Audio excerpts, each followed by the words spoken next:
पाखंडों का भाव ही नहीं उठता है मन में, और उस अवस्था में पंथों का जो जाल है वो भी टूट जाता है।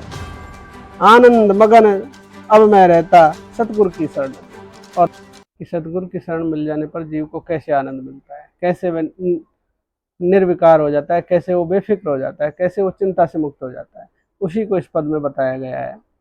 ध्यान ज्ञान सब छोड़ दिया सतगुरु के चरणन में। सतगुरु के चरण का मतलब जब सतगुरु की सत्ता से जुड़ जाता है, जब सतगुरु के प्रति पूर्ण समर्पण हो जाता है, तब ध्यान और ज्ञान की कोई आवश्यकता नहीं रहती। तब वहां कोई साधन नहीं लगता है, वहां तो घटना घट जाती है जब समर्पण की।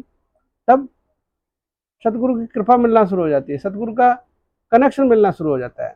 मंदिर मस्जिद सब तजिए नहीं भ्रमाऊं में पाखंडन में। और उस अवस्था में मंदिरों में, मस्जिदों में, चर्च में, गुरुद्वारों में जाने की भाव ही नहीं रहता है। पाखंडों का भाव ही नहीं उठता है मन में, क्योंकि वो तो अखंड है। सतगुरु की सत्ता से जब जुड़ जाता है जीव, तो वो तो अखंड का रसास्वादन कर लेता है।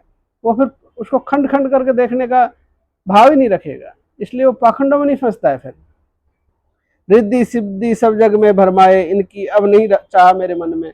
और उस समय फिर रिद्धि सिद्धियों की चाह उसके मन में नहीं रहती है, कोई चमत्कार करने की इच्छा उसके मन में नहीं रहती है। पंथ मत मैंने सब तोड़ दिए, मैं तो रहता मगन खुद के मन में। और उस अवस्था में पंथों का जो जाल है वो भी टूट जाता है, मतों का जो जाल है वो भी टूट जाता है, और वो साधक खुद ही खुद के मन में मगन रहने लग जाता है।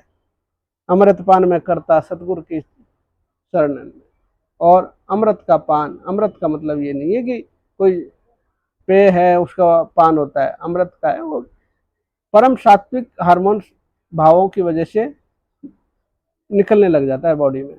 तो उसका रसास्वादन करने से चित्त स्थिर रहता है। इंद्र रूपी जो चित्त है वह बलवान रहता है। जब चित्त बलवान रहेगा, इंद्र बलवान रहेगा, तो आसुरी भाव उसको नहीं सताएंगे।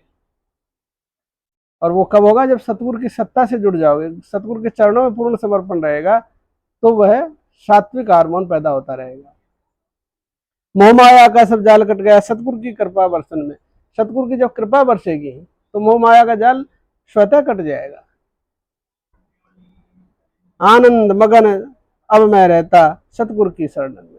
और तब केवल एक आनंद की अवस्था बन जाती है, सतगुरु की शरण का पूरा आनंद मिलने लग जाता है। निर्भय होकर के साधक सतगुरु की शरण में रहने लग जाता है।